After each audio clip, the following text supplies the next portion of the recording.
भाई कपड़े मर्यादित ही होने चाहिए। हमारे बाप दादों ने तो यही सिखाया, जो मैंने सीखा है वो मैंने बताया कि कपड़े मर्यादित होने चाहिए। पर लोगों को सूट सलवार और साड़ी मर्यादित कपड़े होते हैं, नहीं वो जिसमें ढका हो। अनिरुद्धाचार्य जी सीरियल का हवाला दे रहे हैं। उन्होंने बबीता भाभी के बारे में भी बोला कि जेठालाल बबीता भाभी की तरफ आकर्षित क्यों होता है, ये भी आपने बताया था एक जगह। अगर आप कह रहे हैं ना कपड़े ढके हो तो मेरे को तो हिजाब पहन लेना चाहिए, उस हिसाब से हिजाब पहनने की जरूरत नहीं है। वो तो सबसे ढका हुआ होता है। आपने अच्छे कपड़े पहने। नहीं, महत्वपूर्ण सवाल है। कोई औरत अगर चली जाए, मैं मर्यादित हूँ, लेकिन आपको मेरा बैकग्राउंड नहीं पता। क्या पता मैं रात को पार्टी करती हूँ, क्या पता मैं शराब पीती हूँ, क्या पता मैं घूमती हूँ, घर ले जाती हूँ। हाँ मैं पीती हूँ। बहुत अच्छा। तो मेरे कपड़ों से आप मेरे कैरेक्टर को जज नहीं कर सकते। तो आपने शराबियों से बात करने बिठा दिया मेरे को आज। नहीं, बात असल में ये है। शराब, एक मिनट, आप अपनी भाषा का मर्यादा रखें। आप अपनी भाषा का मर्यादा रखें। शराब पीने वाला शराबी नहीं होता। पहले आपको एक बात ये भी मैं मानवी जी बताता हूँ क्या करते थे शिव जी, क्या करते एक बात मैं आपको बताता हूँ। नहीं, एक सेकंड। बहुत सारे लोग जो एडिक्ट थे, मानवी जी आप इसकी तारीफ करेंगी शायद, आप इस बात की शायद प्रशंसा करेंगी कि अनिरुद्धाचार्य जी के आह्वान पर बहुत सारे लोग जो एडिक्ट थे, शराब के चक्कर में उन्होंने घर बार बेच दिया था, बच्चे उनके सड़कों पर आ गए थे, उनके आह्वान पर उन लोगों ने शराब छोड़कर, नशा छोड़कर, तंबाकू छोड़कर और अब अध्यात्म की राह पकड़ी है। क्या ये बात स्वागत योग्य है मानवी जी? कहीं ना क्या ये बात स्वागत योग्य है? आप लोग क्या कहते हैं? अगर स्वागत योग्य है तो इस पर ताली बजनी चाहिए। क्या मानवी जी, लेकिन एक बात मैं समझना चाह रहा हूं, क्या समाज को मर्यादित रहने के लिए कहना और ये कहना कि आप ठीक लाइन पर चलें, आप ठीक तरीके से रहें, दूसरों से ठीक व्यवहार करें, क्या ये गलत करते हैं अनिरुद्धाचार्य? देखिए, मैं अब जैसे इन्होंने ये मेरे पे बोला तो मैं भी कुछ बोलना चाहती हूँ, उसका जवाब इनसे लेंगे कि कई बाबाओं के धोखाधड़ी के अंदाज भी है कुछ निराले। कोई धर्म के नाम पे ठगे तो कोई क्रिमिनल चार्जेस में फंसे, कोई रेप में पेरोल पाए तो किसी को अननेचुरल सेक्सी भाए। अब इस पे क्या बोलना चाहेंगे? आप जनता फॉलो करती है आपको, तो भगवान ना करे कुछ और निकल आए तो उस पर आप क्या कहेंगे? जवाब लेते हैं। क्या आडंबर करने वाले लोग भी हैं साधु के वेश में, उनसे सावधान रहना चाहिए? इसलिए कहते हैं पानी पियो छान के और गुरु बनाओ जान के। आप एक सेकंड, ये जो ऑडियंस यहाँ बैठी हुई वो भी कुछ कहना चाह रही है। हाँ, जल्दी से बात कहिए, जल्दी से। गुरुजी राधे राधे। मैं 2016 में, मेरा परिवार, मेरी एक बेटी है, एक लड़का है, तो पूरा परिवार बीमार रहता था। डॉक्टर को इतना पैसा दे दिया, इतना दे दिया, तो मेरा अच्छा मकान है, सब कुछ है। तो मैंने एक गाय का बछड़ा गाय रखी। गाय रखने से अभी तक मैंने 1 रुपया नहीं दिया डॉक्टरों को। 1 रुपया दिया। अभी भी मेरी मिसेज, अभी तक उन्होंने कभी भी चेहरे पे क्रीम नहीं लगाई, कभी भी क्रीम नहीं लगाई। और दूसरी बात, जो कहना क्या चाह रहे हैं? मैं कहना चाहता हूँ, जो भी आप गोबर बताया, गाय का गोबर है ना, उसके उपला बना के छत पे करते हैं। जितने मोहल्ले वाले आते हैं, तो जैसे पूजा होती है तो हमारे घर से लेके जाते हैं, तो अच्छा लगता है मोहल्ले वर्ग। अभी तक कोई बीमारी नहीं, कुछ नहीं। बहुत अच्छी बात है। ये प्रमाण है, आप प्रमाण मांग रहे थे। ये देखिए, आपके भक्त हैं और आपकी बातों को मानते हैं। ये भी तो सुनते। बीमारी क्या थी आपके घर में? क्या बीमारी थी? मिसेज को मैं अंदर ही खुले बताता हूँ मैं आपको। खुला पेट की बीमारी थी। कभी डॉक्टर के पास, कभी एम्स में दिखाया, मैं कागज दिखा दूंगा सर, मैंने इतना पैसा लगा दिया, मेरा 1 प्लॉट चला गया। क्या बीमारी थी? बीमारी अंदर की। अरे बीमारी का नाम बताइए भाई, जब इतनी जगह जा चुके, बीमारी का नाम बताइए। बीमारी बताता हूँ मैं आपको। बीमारी क्या, पेट की बीमारी थी, तो बच्चा नहीं होता था और फैल हो जाता था, कभी कैसे क्या।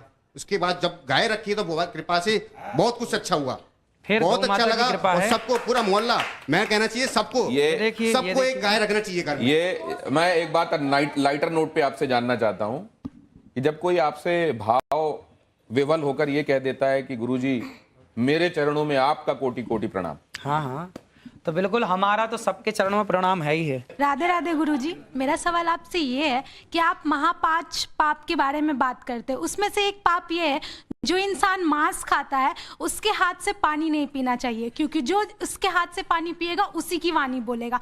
तो अगर हम लोग किसी रेस्टोरेंट या कैफे में जाते हैं, अगर वो वेटर हम लोग को पानी सर्व कर रहा है, हमें क्या पता वो मांस खाता है कि नहीं। इसीलिए तो हमारे बुजुर्ग कह गए बेटा, घर पे ही खाओ, घर के बाहर मत खाओ। सिंपल बात। अच्छा, एक नहीं तो ये जो बातें हैं वो शास्त्र सम्मत हैं, इसलिए मानना चाहिए, या व्यवहारिक भी हैं इसलिए हम उनको लागू कर सकते हैं? आहार शुद्धौ सत्य शुद्धौ लिखा है। तो खेती भी घर पे कर लेनी चाहिए, क्योंकि सब्जी घर पे तो होती है खेती बेटा। संभव नहीं आज के परिवेश बेटा घर पे तो होती है ना खेती। देखो लाखों लोगों की शराब छूट गई मेरे कहने से। बहुत अच्छी बात। लाखों लोगों के घर बस गए। कितने पति पत्नियों के झगड़े होते थे, कथा सुनने के बाद वो पति पत्नी बिल्कुल प्यार से रहने लग गए। सास बहू के झगड़े होते थे, कितना डिप्रेशन था, सारा डिप्रेशन खत्म हो गया।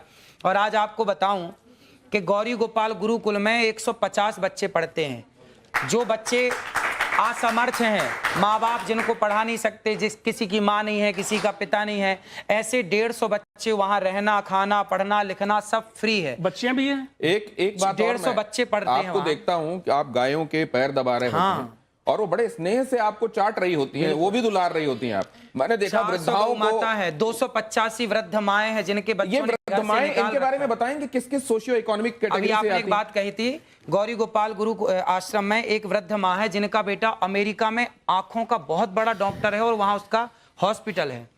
रहने वाला भारत का है पर अमेरिका शिफ्ट हो गया, अब उसने एक हॉस्पिटल बनाया आंखों का। और विडंबना देखिए कि उसकी माँ गौरी गोपाल में रहती है और उस माँ को भी संयोग से आंखों की दिक्कत है।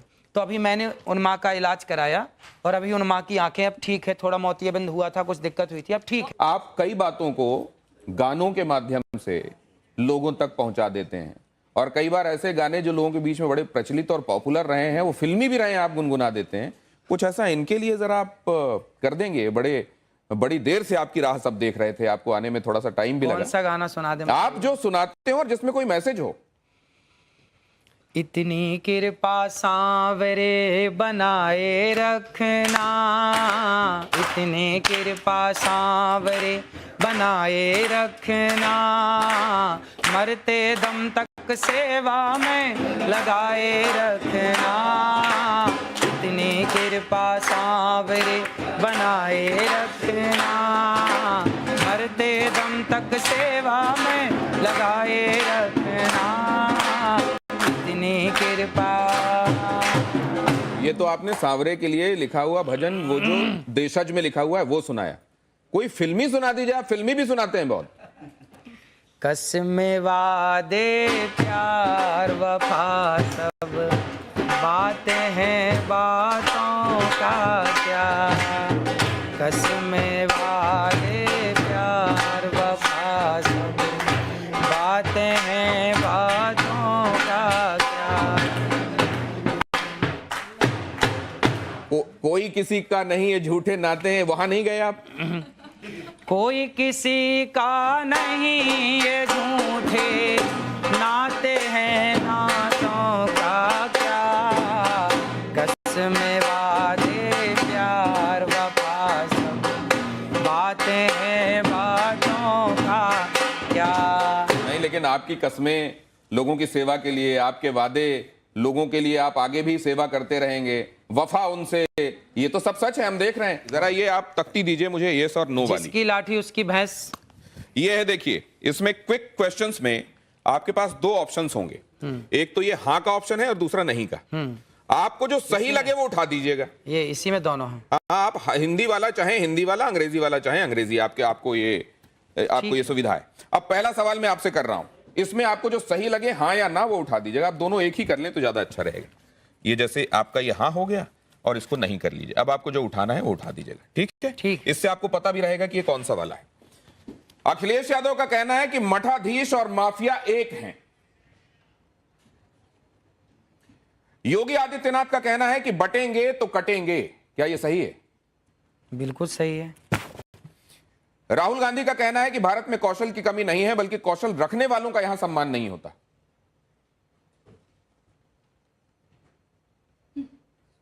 कौशल रखने वालों का सम्मान नहीं होता। भारत में कौशल की कमी नहीं है, बल्कि कौशल रखने वालों का यहां सम्मान मतलब नहीं भारत होता। में योग्यता टैलेंट की कमी नहीं है, पर टैलेंट वालों का सम्मान नहीं नहीं होता, ये बात ये सही है। क्या देश में जाति आधारित आरक्षण, क्या देश में जाति आधारित आरक्षण खत्म होना चाहिए या नहीं होना चाहिए? जातिगत आरक्षण, भाई ऐसा है कि जो गरीब हैं, जो वास्तविक में गरीब है, चाहे कोई भी हो, सबको आप हाँ या ना में जवाब दे सकते हैं। इसमें जातिगत आरक्षण खत्म होना चाहिए या नहीं होना चाहिए? अनिरुद्धाचार्य जी कह रहे हैं जातिगत आरक्षण खत्म होना चाहिए। वक्फ बोर्ड की मनमानी पर सरकारी लगाम जरूरी है या नहीं है? वक्फ बोर्ड की मनमानी पर सरकारी लगाम जरूरी है या नहीं है? हाँ है। क्या मुस्लिम सोची समझी रणनीति के तहत अपनी आबादी बढ़ा रहे हैं? हाँ, ऐसा हो रहा है। नरेंद्र मोदी के खिलाफ लगातार बयानबाजी होती है। क्या ये ट्रेंड खतरनाक है और जानबूझकर चलाया जा रहा है? देखो, राजनीति के ज्यादा सवाल मेरे से मत पूछो, क्योंकि राजनीति मेरे को आती ही नहीं है। राजनीति नहीं आती। ये राजनीति भी शास्त्र इसके संदर्भ में भी बताते हैं। वो जब मैं चाणक्य ने बोला, चाणक्य तो पूरा इसी पे बोल रहे। आपके हिसाब क्या से है, यदि मैं राजनीति पे बोलने लग जाऊं, राजनीति करने लग जाऊं ना, तो फिर राजनेता परेशान हो जाएंगे। तो आप इस बारे में क्या कहते हैं? क्या इसलिए नरेंद्र मैं मोदी के चाहता हूं खिलाफ कि अभी टिप्पणियां मैं- जानबूझकर होती हैं? अभी मैं कथा करूं अच्छा, ठीक और है। आपके प्रश्न का क्या उत्तर आप वायरल होने के लिए विवादित बयान देते हैं, यस या नो? ना भैया ना। आपने हाँ उठा दिया था धोखे से। क्या स्त्रियों की मानहानि साक्षात लक्ष्मी और सरस्वती की मानहानि है? हाँ, स्त्रियों की मानहानि नहीं होनी चाहिए। मानहानि नहीं होनी चाहिए। आप आखिरी सवाल जरा मुझसे यह भी बता दीजिए कि कंट्रोवर्सी से अनचाहे भी आपको फायदा होता है फॉलोअर्स बढ़ाने में या नहीं होता है? हाँ या ना? देखो, हम लोग फॉलोवर्स बढ़ाने के पीछे नहीं भागते, हम अपना काम करते हैं। अब देखिए, गौरी गोपाल आश्रम में हमारे को काम है माओ के पांव दबाना। मैं माओ के पांव दबाता हूं। देखिए, गौरी गोपाल आश्रम में ना ब्राह्मण माता भी है, क्षत्रिय माँ भी है, वैश्य माँ भी है, शूद्र माँ भी। मैंने आज तक किसी माँ से कोई जात नहीं पूछी। जो जातवाद की दीवार है, उस दीवार को गिराने का जो मैंने प्रयास किया है, वो समाज को मानना चाहिए। और सभी माओ के मैंने चरण दबाए हैं एक साथ, और सभी माएँ वहाँ सुखपूर्वक रहती हैं। तो मैं तो सेवक हूँ, मैं तो पाँव दबाना जानता हूँ माओ के, माओ का सम्मान करना जानता हूँ, नारी की इज्जत करना जानता हूँ। और नारी की इज्जत इसलिए करता हूँ क्योंकि नारी साक्षात लक्ष्मी है। अनिरुद्धाचार्य जी के फॉलोअर्स में महिलाओं की भी बड़ी तादाद है। अगर आप देखें, खासतौर से सोशल मीडिया फॉलोअर्स को अगर आप देखें, तो महिलाएं बड़ी तादाद में उसमें हैं। तो एक निवेदन ये भी, महाराज आप वैसे शास्त्रों का अपने हिसाब से विश्लेषण करने के लिए आप उसके विशेषज्ञ हैं, लेकिन इस तरीके की बातें जो असल में शास्त्र कह रहे हैं, लेकिन व्यवहार में उसका बहुत आप पर रिपरकशन होता है, हो सकता है। क्या आप आने वाले दिनों में उससे गुरेज करेंगे या आपका काम यथावत चलता रहेगा? देखिए, हम तो सीधी बात कहते हैं, अच्छी लगे तो अच्छी है, बुरी लगे तो बुरी है। क्या करें, सीधी बात कहने की आदत है। अब जो सीधी बात कहेंगे तो बुरा लगता है कुछ लोगों को। सीधी बात हम कहते रहेंगे, जिसको अच्छा लगता है। नो बकवास, ये तो आपने ऐड भी कर दिया असल में किसी का अनजाने। सीधी ये, लेकिन उन्होंने एक वादा किया आज कि आने वाले दिनों में विषय विशेषज्ञों को, जो सब्जेक्ट के एक्सपर्ट होंगे, उनको जरूर अपने साथ बिठाएंगे और उनकी टिप्पणियां भी लिया करेंगे। मुझको लगता है इसी से बहुत सारा समाधान हो जाने वाला है। बहुत धन्यवाद आप सभी का मेरे साथ आज चर्चा में जुड़ने के लिए। अनिरुद्धाचार्य जी, आपका विशेष रूप से बहुत बहुत धन्यवाद और आभार। धन्यवाद, धन्यवाद आप सबका।